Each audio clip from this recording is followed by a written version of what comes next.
Ce matin, j'ai la grâce d'apporter la parole de Dieu et de revenir sur des principes élémentaires de la vie chrétienne que le Seigneur m'a parlé cette semaine. Il m'a dit, reviens sur le B.A.B.A.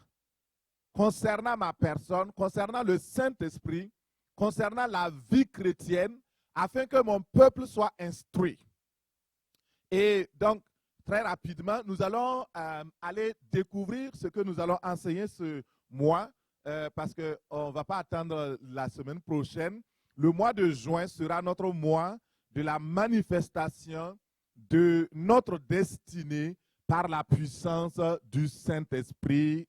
Acclame le Seigneur. Donc, c'est notre mois de la manifestation de notre destinée. La révélation de notre destinée, l'activation de notre destinée par la puissance du Saint-Esprit. Donc, tout le mois de juin, nous allons voir comment l'Esprit Saint vient activer, mettre en marche notre destinée, nous aider à marcher pleinement dans la réalité de ce que Dieu nous a appelés à être et à faire sur la terre. Nous bénissons le Seigneur pour le séminaire de Pentecôte, c'est le dernier jour. Alléluia. La Bible dit que la fin d'une chose vaut mieux que son commencement. Et nous allons terminer avec beauté, avec puissance, avec fruit, avec révélation, avec bénédiction, avec gloire. Dis Amen. Et j'ai la bonne nouvelle cette fin de semaine, vendredi, samedi. Ceux qui ont manqué samedi, vendredi, samedi matin, samedi soir. Bon, gloire à Dieu. Et donc, le séminaire portait pour thème « Lève-toi et libère ta destinée, vis tes rêves et réalise ta vision par la puissance du Saint-Esprit. » Et frères et sœurs, ce que le Seigneur nous appelle, c'est vraiment de comprendre qui est le Saint-Esprit. C'est important. Et pour la raison simple, vous savez, la vie chrétienne, est-ce que c'est une vie physique? Est-ce que c'est du travail qu'on va à l'université pour faire? Est-ce que c'est au champ, on va labourer? La vie chrétienne est une vie spirituelle. C'est une vie surnaturelle. Comment peux-tu vivre la vie surnaturelle de Dieu sans le Saint-Esprit de Dieu? Beaucoup de personnes refusent le Saint-Esprit. Lorsque Étienne était rempli du Saint-Esprit et qu'il parlait, il évangélisait, il y a des gens qui le contredisaient. Étienne, rempli du Saint-Esprit, a commencé à dire « Hommes galiléens, vous les Juifs, vous vous opposez toujours au Saint-Esprit. » Aujourd'hui, il y a beaucoup d'opposition par rapport au Saint-Esprit, des doctrines qui s'opposent au Saint-Esprit. Mais dites-moi, comment peut-on vivre la vie, mettons, comme une fourmi? C'est toi la fourmi, hein, c'est moi la fourmi. Comment une fourmi peut-elle vivre la vie d'un être humain s'il n'a pas la nature humaine en elle? Je prends cet exemple parce que ça va vous frapper, ça va rester pour toute votre vie. Nous sommes comme des fourmis devant Dieu. Si tu prends la fourmi, elle est faible. Elle n'a pas de force. Mais si on mettait la capacité, la force de l'homme, la capacité par exemple de parler, d'agir dans une fourmi, elle va agir totalement comme un homme, oui ou non? Mais elle reste une fourmi. Oui ou non? Mais c'est la même chose que le Seigneur fait avec nous. Lui, il est Dieu, tout-puissant. Il est le Dieu glorieux, plein de vie. Le Dieu grand et terrible. Mais maintenant, il veut que nous vivions sa vie à lui. Comment peut-on vivre la vie de Dieu si nous n'avons pas Dieu? C'est pourquoi Jésus a dit, il vous est avantageux que je m'en aille. Parce que si je ne m'en vais pas, la vie de Dieu que Dieu veut que vous meniez sur la terre, vous ne pourrez jamais la mener. C'est pourquoi quand je vais partir, je vais recevoir le Saint-Esprit et je vous l'envoie. Et quand il sera venu, il sera en vous. De sorte que maintenant le Saint-Esprit en moi, je peux vivre la vie de Dieu. Ce qu'on appelle communément la vie chrétienne. Sans l'Esprit de Dieu, tu ne peux pas vivre la vie de Dieu. Le Saint-Esprit, c'est qui? Le Saint-Esprit, c'est simplement Dieu en nous. C'est tout. Si vous voulez des complications doctrinales, allez-y chercher vos doctrines. Je ne suis pas un théologien, je ne suis jamais allé à l'école biblique, je n'ai jamais mis mon pied dans une école biblique, jamais. Toute ma doctrine, c'est ça. C'est la parole de Dieu. Alors, la Bible dit que lorsque le Saint-Esprit viendra, il nous enseignera toutes choses. Gloire à Dieu. Alors, vous savez, c'est tellement simple. Nous sommes une église d'obédience pentecôtiste. Obédience pentecôtiste parce qu'on n'est pas pentecôtiste.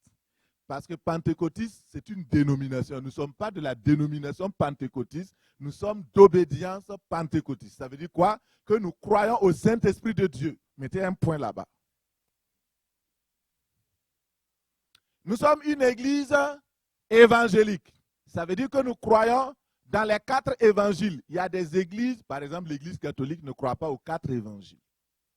Ils lisent les évangiles, mais ils ne croient pas. Donc, c'est ce que ça veut dire. Mettez un point là-bas. On ne va pas aller chercher des justifications inutiles. Alors, si nous sommes d'obédience pentecôtiste, alors ça veut dire quoi? Que nous croyons à l'Esprit de Dieu, à son action dans l'Église aujourd'hui. Que le Saint-Esprit n'est pas du passé, mais il est passé, présent et futur. Et qui n'est pas limité. Alors, ce matin, mon message, ouvre ta bouche et je la remplirai. Alors, c'est dans le psaume 81, verset 10. Ouvre ta bouche et je la remplirai, dit Dieu. Et nous allons regarder ce matin, le Saint-Esprit, c'est vraiment ton compagnon très précieux que Dieu a donné pour te soutenir dans ton pèlerinage sur la terre, dans ta marche sur la terre. C'est le partenaire fidèle que Dieu a donné pour que tu puisses réussir ta vie, réussir ta destinée. Dieu a un plan pour ta vie, une mission pour ta destinée. Il a une mission pour ta vie. Tu n'as pas été créé pour rien. Tu es sur la terre pour un but. Et pour accomplir ce but, tu as besoin du Saint-Esprit. Par exemple, toi tu es à Magog, tu veux évangéliser, tu as besoin du Saint-Esprit. Amen. Tu as besoin du Saint-Esprit. Dans ton bureau, au laboratoire, même dans ton enseignement. Souvent, je suis au milieu des étudiants en train d'enseigner des choses qui n'ont rien à voir même avec l'évangile ou quoi. Je sens la présence du Saint-Esprit qui vient et une inspiration nouvelle qui vient. Et quand je donne à mes étudiants, je parle des choses que je n'avais jamais pensées. Et c'est là, à la fin, ils disent, mais ce que vous avez dit, ça a du bon sens. Hein?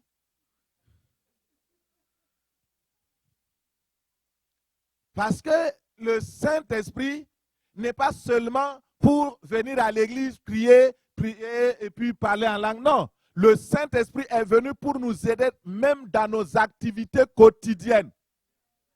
Quand tu es en train de cuisiner, le Saint-Esprit peut venir te montrer des affaires. Et pendant ce temps, tu peux être rempli du Saint-Esprit. Tu parles en langue, tu bénis le repas. Il y a beaucoup de choses que le Saint-Esprit est venu pour faire concrètement dans nos vies. Et ce matin, nous allons revenir sur ces avantages-là. Donc, le premier point ce matin que je vois avec vous rapidement, quels sont les avantages du Saint-Esprit? Parce que moi, je suis comme quelqu'un qui fait du marketing. C'est ça, hein? Je vends mon affaire. Si vous ne catchez pas les avantages du Saint-Esprit, vous n'allez pas rechercher. Donc ce matin, je vais vous démontrer que c'est important que tu aies le Saint-Esprit dans ta vie. Parce que si tu comprends que c'est important, tu vas soupirer après ça, tu vas rechercher le Saint-Esprit et alors tu seras béni.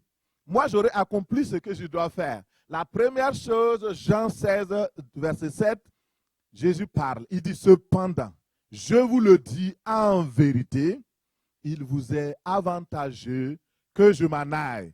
Car si je ne m'en vais pas, le consolateur ne viendra pas vers vous. Mais si je m'en vais, je l'enverrai. Alléluia. Quels sont ces avantages? Parce que quand Jésus a annoncé qu'il s'en allait, les disciples étaient très tristes. Ils se disent, mais comment on va faire? Tu étais avec nous tous les jours. C'est toi qui nous défendais. C'est toi qui nous protégeais. C'est toi qui faisais les provisions. Maintenant que tu pars, qu'allons-nous devenir? Il dit non, ne vous en faites pas. J'ai meilleur pour vous. Et dites amen. Ce n'est pas de la fausse doctrine. Jésus dit, j'ai meilleur pour vous. C'est ce que ça veut dire. Il est avantageux que je. C'est ça. J'ai meilleur pour vous. Parce que quand je suis avec vous, quand Pierre est en Galilée et moi je suis en Judée, je ne peux pas être en même temps partagé. Mais quand le Saint-Esprit viendra, il sera en même temps en Pierre, en Paul, en Jean-Pierre et donc en Mamie Rachel. En même temps. Il vous est avantageux que je m'en aille. Vous savez, l'avantage que j'ai, c'est que je ne suis pas religieux. Donc, j'utilise les termes qui viennent, que le Saint-Esprit me dit. Mais si c'était un religieux, il allait s'arrêter d'abord pour demander. Si je dis que le Saint-Esprit est meilleur à Jésus, les gens vont quitter l'église. Ils n'ont qu'à quitter. C'est Jésus qui l'a dit. Il vous est avantageux que je. C'est ça.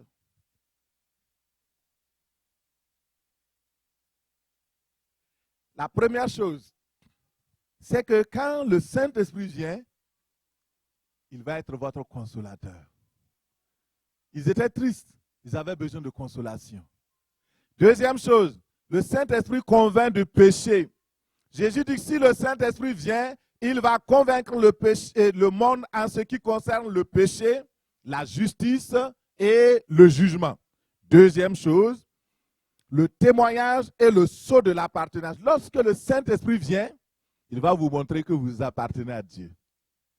Et c'est ça qui est important. Le Saint-Esprit va rendre témoignage à votre esprit que vous êtes enfant de Dieu. Si vous n'avez pas ce témoignage dans votre vie, vous n'êtes pas enfant de Dieu. C'est simple, hein? Romains 8, 9. Alors, prenons Romains 8, verset 9. Regardons Romains 8, 9. Pour vous, donc Romains 8, verset 9 dit, pour vous, vous ne vivez plus selon la chair, mais selon l'esprit, si du moins l'esprit de Dieu habite en vous. Si quelqu'un n'a pas l'esprit de Christ, il ne lui appartient pas. Alors, donc vous comprenez, on ne peut pas éviter le Saint-Esprit si on veut être un enfant de Jésus. Un enfant de Dieu est rempli du Saint-Esprit. Le Saint-Esprit, c'est Jésus qui nous revient sous une forme meilleure. C'est ça la vérité. Il dit, je reviendrai à vous.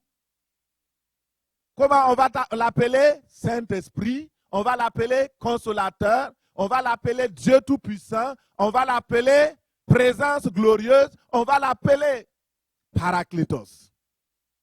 Celui qui vient pour nous défendre, pour nous consoler, pour nous diriger, pour nous conduire. Alors, donc, Déjà, avec ces 3 éléments-là, je crois que tu es convaincu. Hein? Bon, il y a quelques-uns qui ne sont pas encore convaincus, donc je vais donner d'autres éléments pour les convaincre. Alors, 3e élément pour te convaincre, le Saint-Esprit, lorsqu'il vient, il prend la direction de ta vie. Le consolateur, l'Esprit de vérité, vous conduira dans toute la vérité. Il ne parlera pas de lui-même. Il dira tout ce qu'il aura entendu de moi et il vous annoncera les choses à venir. Donc, c'est l'esprit de la prophétie. C'est l'esprit qui va vous donner de connaître l'avenir. Beaucoup de personnes cherchent à connaître leur avenir, à connaître l'avenir de leur entreprise, à connaître l'avenir du monde. C'est le Saint-Esprit en nous qui nous révèle les choses à venir. Alors, tu veux savoir ce qui s'en vient? Ah, donc le Saint-Esprit doit être là. Est-ce que quelqu'un est convaincu? Il y a d'autres qui ne sont pas encore convaincus. Je vais épuiser jusqu'à ce que tout le monde soit convaincu. 4e chose, la présence permanente de Dieu en nous. Comme je le disais, le Saint-Esprit, c'est la présence de Dieu en nous. Quand Dieu vient habiter, Dieu avait prophétisé dans Ézéchiel. Il dit, je viendrai et j'habiterai au milieu d'eux. Je viendrai et j'habiterai en eux. Le but de Dieu en créant l'homme, ce qu'il recherchait, c'est une relation avec Dieu. Une relation dans laquelle il pourra travailler avec l'homme en partenariat. Et la présence de Dieu en nous donne que nous devenons accomplis parce que le dessein de Dieu est accompli dans notre vie. Donc, quand le Saint-Esprit vient, la présence de Dieu vient avec. Il vient avec la puissance de Dieu, la capacité de Dieu. Jean 14, 17.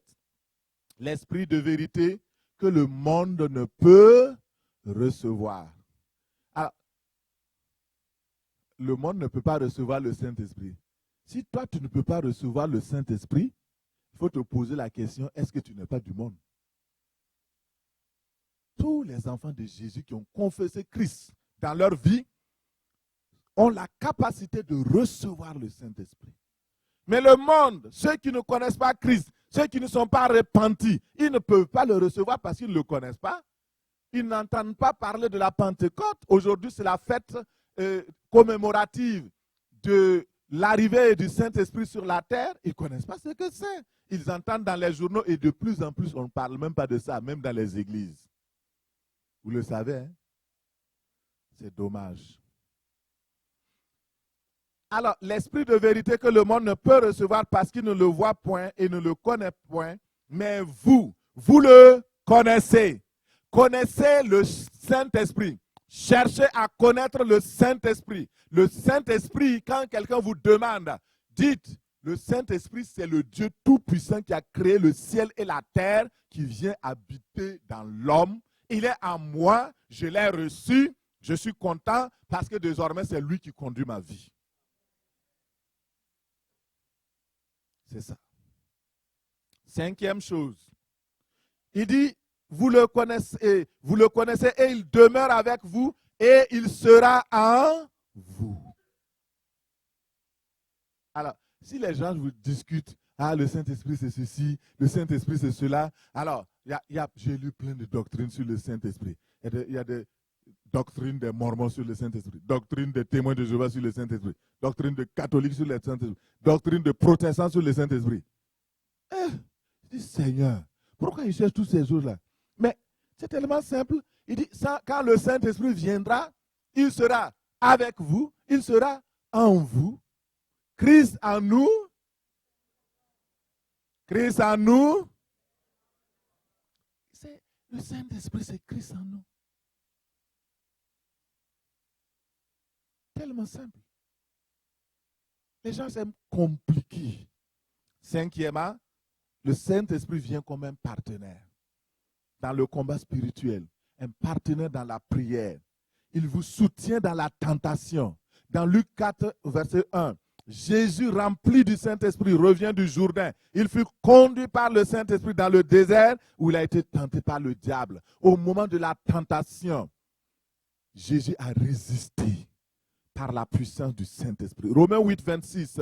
De même aussi, l'Esprit nous aide dans nos faiblesses, car nous ne savons pas comment prier et demander les choses dans nos prières. Mais l'Esprit lui-même intercède par des soupirs inexprimables. Oh, il y a quelqu'un qui est maintenant convaincu. Tu as besoin de lui pour réussir dans la prière. C'est lui qui doit inspirer tes prières. Pourquoi les prières ne sont pas exaucées? Vous priez parce que vous avez inventé, vous essayez, ok, Seigneur, je vais le convaincre par ma philosophie. Ça ne marche pas. Laisse le Saint-Esprit mettre les mots de ta prière. Quand tu ouvres la bouche, le Saint-Esprit plaide, intercède. Le Saint-Esprit parle au travers de toi. C'est pourquoi le Saint-Esprit est venu.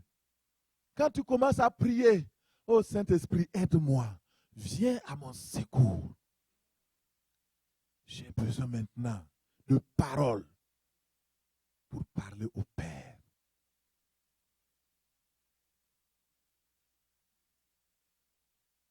La prière, c'est quoi? Je prie au nom de Jésus, mais je prie le Père. Au nom de Jésus, par la puissance du...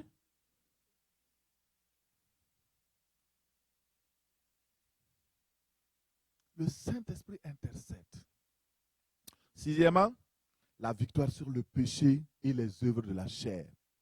Et ça là, si tu veux vivre une vie chrétienne sanctifiée, une vie chrétienne mûre, mature, tu as besoin du Saint-Esprit. C'est le secret. C'est le secret. Parce que le Saint-Esprit va venir avec tout cela. Le Saint-Esprit, Galates 5, 16. Alors, le Saint-Esprit va te donner. Et je dis donc, marchez selon l'Esprit et vous n'accomplirez pas les œuvres de la chair. Et vous connaissez les œuvres de la chair? Et si vous ne les connaissez pas, on va aller. Les œuvres de la chair. Galates 5. Lisons. Les œuvres de la chair sont... Alors, marchez selon l'Esprit. Verset 17. Car la chair a des désirs contraires à ceux de l'Esprit et l'Esprit en a de contraires à ceux. Or, verset 19. Or, les œuvres de la chair sont manifestes. Ce sont l'impureté, l'impudicité, la dissolution, l'idolâtrie, la magie, les inimitiés, les querelles, les jalousies, les animosités, les disputes, les divisions, les sectes, l'envie, l'ivrognerie, les excès de table et les choses semblables comme la drogue, la cigarette, l'abus d'alcool et tout ce que vous pouvez citer de semblable. On appelle ça les œuvres de la... Donc, le Saint-Esprit va venir vous remplir. Alors, ce que j'aime du Saint-Esprit, c'est quoi? Parce que quand on est... Vous savez, quand vous remplissez un verre d'eau, le verre est rempli.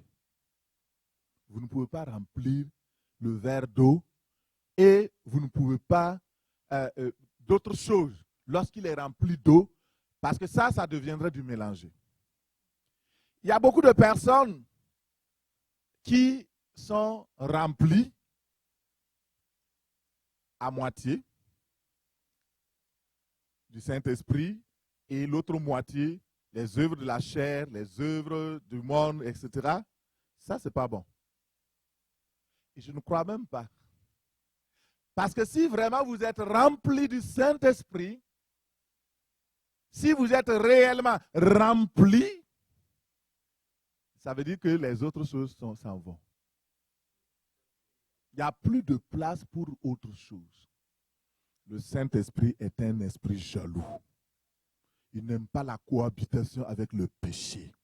Il n'aime pas la cohabitation avec les œuvres de la chair. C'est pourquoi vous choisissez. Soit vous êtes rempli du Saint-Esprit ou vous êtes rempli d'autres choses. Quand vous êtes rempli du Saint-Esprit, le fruit de l'Esprit va se manifester. Et vous allez le voir. Et ce fruit-là, mais le fruit de l'Esprit, c'est l'amour, la joie, la paix, la patience, la bonté, la douceur, la fidélité, la tempérance, c'est-à-dire la maîtrise de soi. Ce fruit-là va se manifester. Parce qu'avant, nous portions quoi? Nous étions remplis de haine, nous étions remplis de division, nous étions remplis de jalousie, de colère, de tristesse, d'amertume. Et le Saint-Esprit, il vient pour enlever cela. C'est ce qu'on appelle le baptême de feu, pour consumer les œuvres du monde, les œuvres de la chair, et nous remplir maintenant du Saint-Esprit, du fruit de l'Esprit. Il y a quelque chose qui doit se passer. La vie chrétienne est une vie merveilleuse. Quand vous avez le Saint-Esprit, ça devient la religion quand vous refusez le Saint-Esprit de Dieu. Alors, rapidement, l'Esprit vient pour nous donner l'amour de Dieu. Quand le Saint-Esprit vient, vous pouvez aimer facilement Dieu et aimer facilement votre voisin, votre voisine, aimer votre frère, votre sœur. C'est tellement simple. L'amour de Dieu. Pourquoi?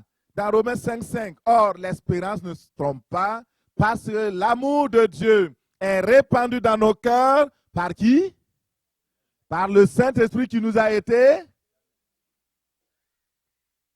Beaucoup disent, il faut avoir l'amour. Moi je dis, il faut avoir le Saint-Esprit. C'est quand le Saint-Esprit vient, il vient avec quand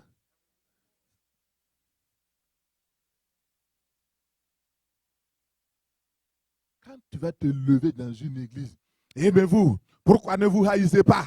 Oh, aimez-vous, aimez-vous. Ah, comment ils peuvent s'aimer? Ils ne peuvent pas, par eux-mêmes.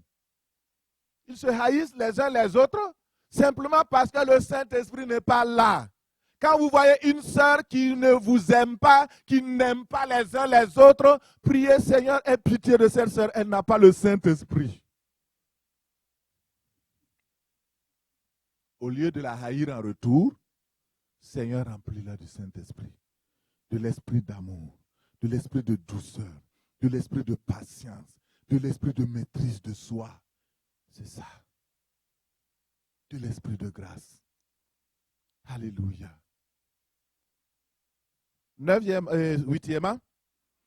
Alors, parce qu'il y a quelqu'un qui n'est pas encore convaincu, donc il faut que je donne ça. La personne est convaincue à 80%. Donc, il faut que je donne ça pour que la personne soit convaincue. 8e, l'obéissance et la mise en pratique de la parole. Ézéchiel 36, 27. Dit, je mettrai mon esprit, dit Dieu, et je ferai en sorte que vous suiviez mes ordonnances et que vous observiez et pratiquiez mes lois. Je mettrai en vous mon esprit. Et mon esprit va faire de sorte, va vous donner la capacité de mettre en pratique la parole de Dieu. Tu cherches à faire la volonté de Dieu, mais tu n'arrives pas. Tu cherches à plaire à Dieu, mais tu n'arrives pas. Le Saint-Esprit, quand il vient, il facilite toutes les choses. Il va te donner de comprendre la parole, d'accepter la parole, de la mettre en pratique. 9e chose, la croissance de l'Église. Toi qui m'écoutes aujourd'hui, tu es pasteur, tu es sur Internet, tu es sur YouTube ou Facebook et tu as de la peine à voir l'Église croître. L'Église ne peut pas croître par notre théologie, par notre intelligence ou par nos façons d'évangéliser qu'on connaît bien là. Surtout au Québec ici là. S'il n'y a pas le Saint-Esprit, tu ne vas pas. C'est qui va se convertir? Vous tous qui êtes là, c'est par l'œuvre du Saint-Esprit. Qu'est-ce que je vous ai fait pour que vous soyez devant moi? Rien. Le Saint-Esprit vous a convaincu pour être là. Ce n'est pas moi. Je ne peux rien. La Bible dit, et regardons, lisons plutôt dans Actes. Actes 9, 31, l'Église était en paix. Oh. Vous voulez une Église en paix? Cherchez le Saint-Esprit. L'Église était en paix dans toute la Judée, la Galilée, la Samarie, s'édifiant et marchant dans la crainte du Seigneur, et s'accroissait par l'assistance du Saint-Esprit. L'Église grandit spirituellement par l'assistance du Saint-Esprit, grandit physiquement, se multiplie par l'assistance du Saint-Esprit. Les bénédictions viennent dans la vie des uns et des autres par le Saint-Esprit. Si quelqu'un n'a pas compris que le moteur de la croissance de l'Église, c'est le Saint-Esprit, le gestionnaire de l'Église, c'est le Saint-Esprit, alors ça ne marchera pas. Quand je viens prêcher, je dis Saint-Esprit, allons-y. Allons ensemble. Sans toi, je ne pars pas.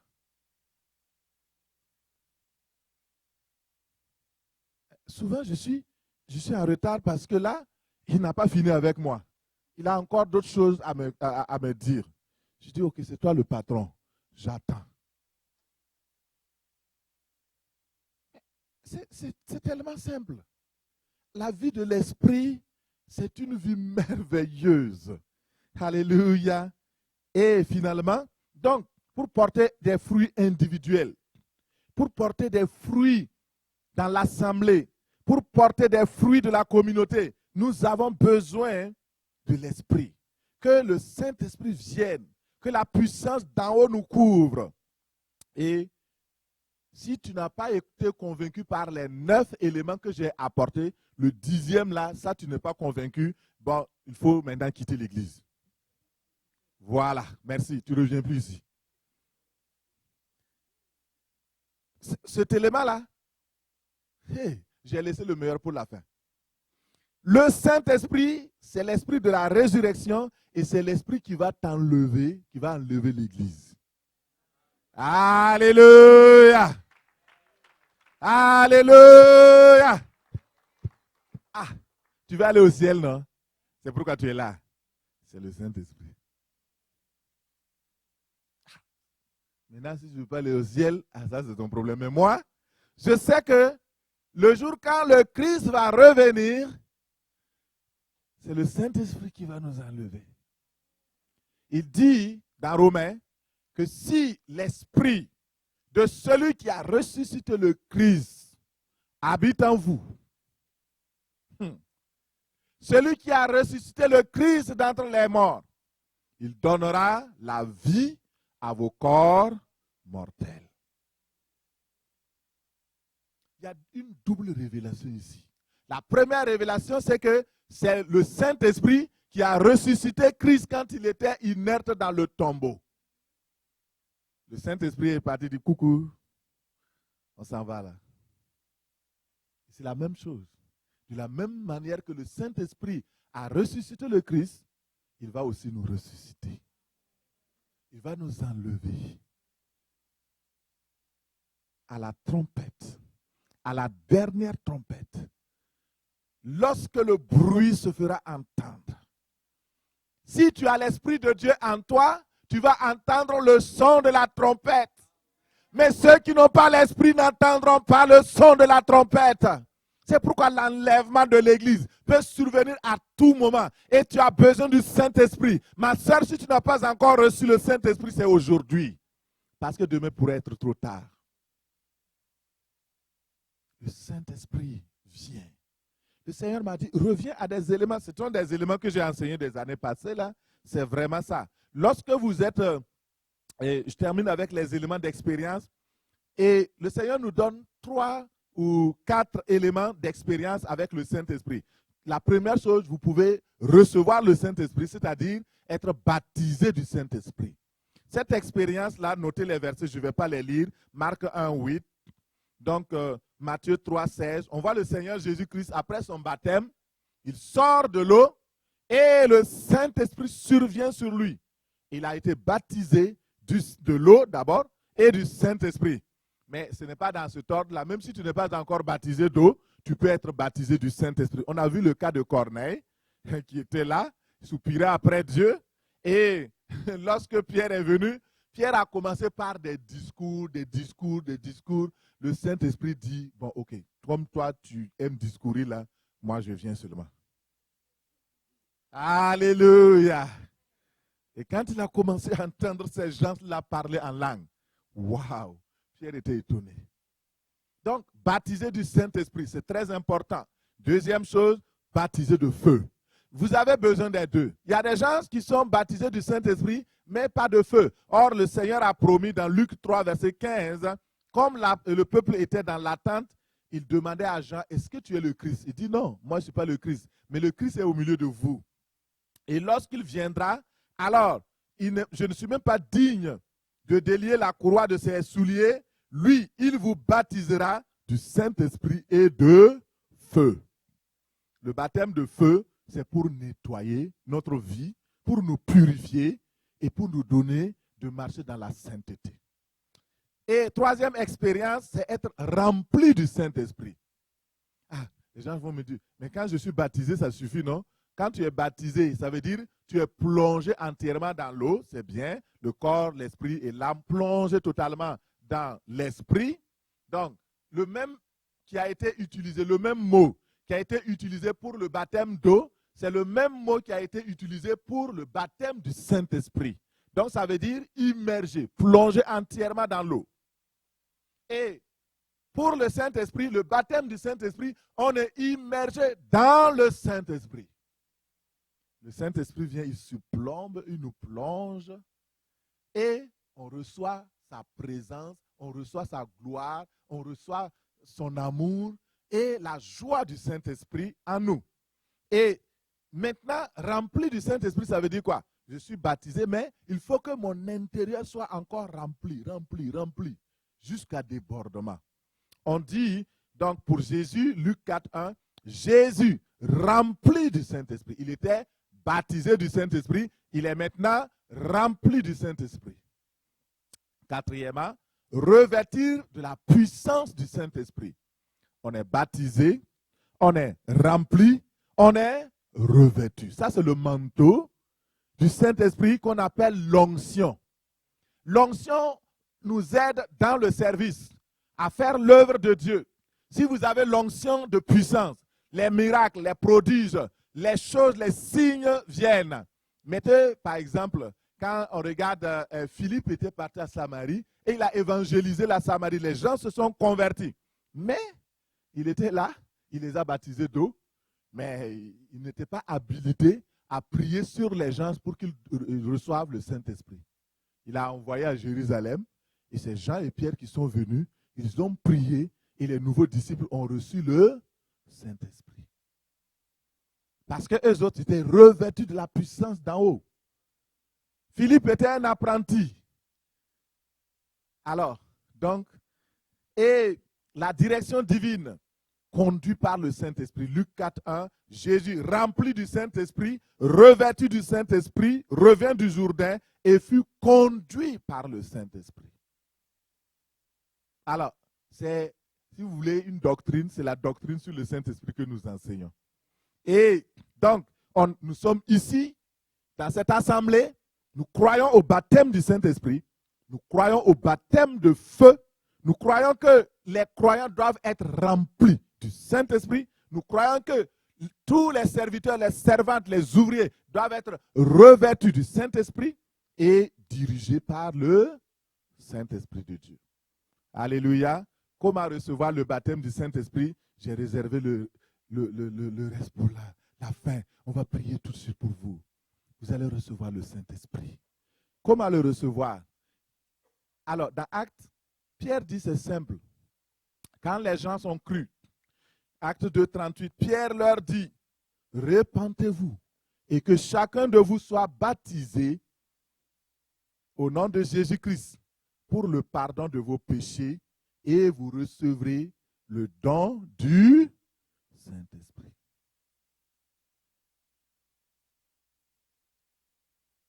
La repentance. Ça veut dire quoi? Le changement de mentalité. Il faut changer de mentalité par rapport au Saint-Esprit. Change de mentalité par rapport à Dieu. Change de mentalité par rapport au péché. Change de mentalité par rapport au monde. Quand la mentalité n'est pas renouvelée, vous n'êtes pas repenti. C'est ça qui est important. Dans 2 Chroniques 7, il dit, si mon peuple sur qui est invoqué mon nom s'humilie, prie, recherche ma face, et s'il se détourne de ses mauvaises voies, je l'exaucerai des cieux, je lui pardonnerai son péché et je guérirai sont payés. Voici la repentance véritable. L'humilité. Se repentir. Reconnaître que je suis dans une mauvaise voie.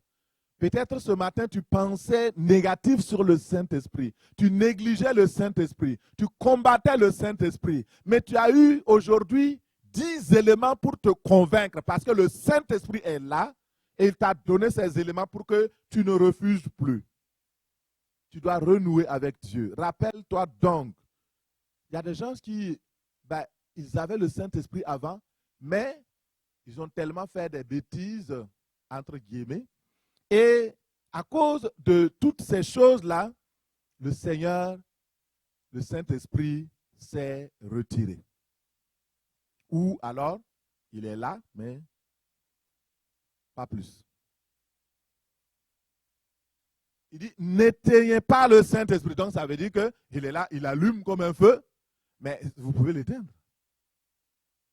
Alors, si tu l'as éteint, il faut te repentir. Demande pardon à Dieu. Et alors, recevoir le don du Saint-Esprit par la foi. Alors, comment recevoir le Saint-Esprit? C'est là le titre de notre message, je ne l'avais pas oublié. Et nous allons le lire, 81, verset 10, Psaume 81, verset 10.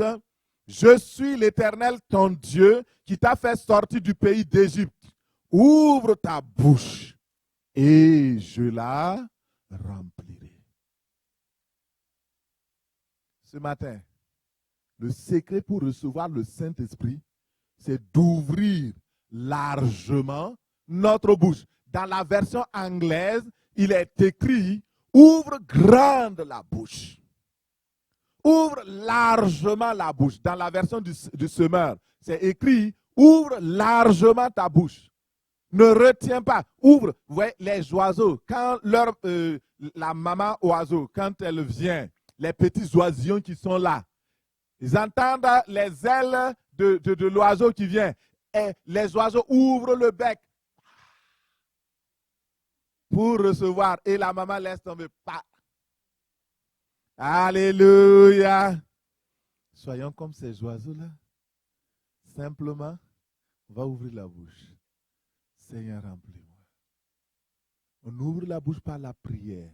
On ouvre la bouche dans l'intercession, dans l'action de grâce. On ouvre la bouche dans l'adoration. On ouvre la bouche et le Seigneur nous remplit.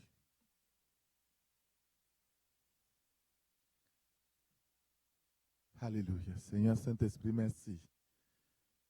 Oh, merci. Le Seigneur dit, c'est toi, c'est moi, et parle à des gens. Il dit, rappelle-toi, je t'ai sorti de l'esclavage. Je t'ai sorti du monde. Je t'ai purifié. Mets ta foi en moi. On reçoit le Saint-Esprit par la foi. Si tu n'as pas la foi, tu ne recevras rien. Si tu crois que le Dieu est bon et qu'il ne te donnera pas un esprit méchant, parce qu'il y a des gens qui disent, on ne sait pas. Il faut faire attention. Hein? On a dit que dans les derniers temps, il y aura des choses bizarres. Mon frère, Dieu n'est pas bizarre. C'est toi-même qui es bizarre. Dans l'assemblée où c'est bizarre, là aussi, tu sais. Hein? Parce que les gens, ils étaient des anciens vaudouistes. Donc, quand ils sont convertis maintenant, ils croient que l'église aussi, c'est le vaudou. Donc, il y a des choses. Vous n'avez jamais rien vu, hein? C'est vrai que le diable, c'est un menteur, il copie. Mais, je ne dis pas que le Saint-Esprit ne peut pas utiliser quelqu'un qui va sauter, qui va faire. Il y a des manifestations, vous ne pouvez même pas contrôler. Mais, quand vous voyez ces manifestations, vous discernez que c'est le Saint-Esprit. Parce qu'après, quand vous voyez le résultat, la personne est changée.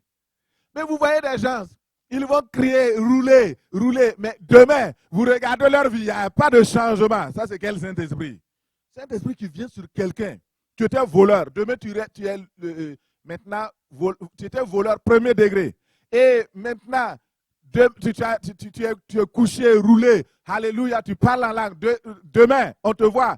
Grade 2. C'est quel Saint-Esprit? C'est quel Saint-Esprit?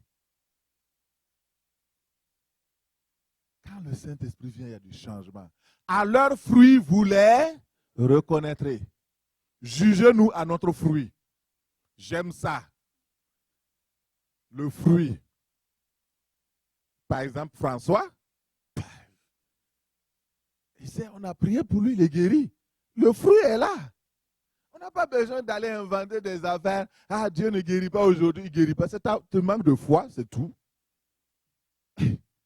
Laisse-nous tranquilles. Le Saint-Esprit est là. Le Saint-Esprit vient sur toi. Tu reçois avec foi. Seigneur, tu es l'esprit de guérison. Aujourd'hui, j'attrape ma guérison. Tu l'attrapes. Et tu crois. Alors, la condition pour que tu sois rempli, c'est d'ouvrir la bouche, attendre tout de Dieu, rien que de lui. Dieu est prêt à nous remplir. Lui, de son côté, il est prêt. Nous, de notre côté, nous devons aussi être prêts et préparés à être remplis. C'est tout. Par la foi. Le baptême du Saint-Esprit est accordé lorsque le Saint-Esprit vient sur une personne, sur une femme ou un homme qui croit. Alors, il est baptisé par le Saint-Esprit. Maintenant, dans la Bible, bon, ça, je ne vais pas aller loin là, je vais juste, vous pouvez aller lire. Et on reçoit le Saint-Esprit en priant. Quand on prie, on élève la voix. Et dans Actes 8, 15, on voit donc les Samaritains qui étaient en train de prier. Et donc le Saint-Esprit est venu sur eux. Pierre et Jean imposèrent les mains aux Samaritains et ils ont reçu le Saint-Esprit. L'imposition des mains de personnes qui sont déjà remplies du Saint-Esprit, je répète, écoutez très bien. L'imposition des mains de personnes ointes, c'est-à-dire de personnes qui sont déjà remplies du Saint-Esprit, peut vous communiquer le Saint-Esprit. Je prends une seconde pour parler de l'imposition des mains. Faites attention, la Bible dit, n'imposez pas les mains aux personnes avec précipitation. L'imposition des mains, il y a une action positive, une action négative. Pour la personne qui impose, mais aussi pour la personne sur qui est imposée. Si la personne impose une main impure sur toi, tu as des problèmes. Si la personne impose une main démoniaque sur vous, vous avez des problèmes. Mais si la personne est purifiée, sanctifiée, remplie du Saint-Esprit, s'il impose les mains, il y a une connexion, il y a une transmission de la puissance, de la présence de Dieu, du Saint-Esprit sur la personne. Faites attention, la Bible dit, n'imposez pas les mains avec précipitation. C'est pourquoi nous connaissons ces choses. Hein. Souvent les gens me demandent, mais pasteur, pourquoi tu n'utilises pas l'huile d'onction? Pasteur, pourquoi tu n'imposes pas les mains? J'ai dit, je connais tout ça, mais j'attends. Le jour où le Seigneur me dit de faire, je vais faire. C'est lui le patron. S'il me dit, impose les mains, j'impose. Faites attention, n'imposez pas les mains aux gens rapidement. Faites attention. Et vous aussi, je vous avertis, vous êtes aussi responsable. Hein? Si vous laissez des gens imposer les mains sur vous sans connaître qui ils sont, c'est votre problème. Ce n'est pas moi qui suis le responsable. Moi, je suis le pasteur de l'église, mais je ne contrôle pas tout. Soyez responsable. La Bible l'a dit, faites attention. Il ne faut pas vous laisser imposer les mains. Moi, je sais qui a imposé les mains sur moi. Hein? N'importe qui ne peut pas poser sa main sur moi. Jamais. Tu es qui? Dieu m'a dit de poser ta main. Il t'a dit comment? C'est quand il t'a dit ça? Vous avez dit, bon, j'ai reçu dans mon cœur, je pensais que ça allait te faire plaisir. Mon frère, je ne veux rien qui peut me faire plaisir. Je veux la volonté du Saint-Esprit.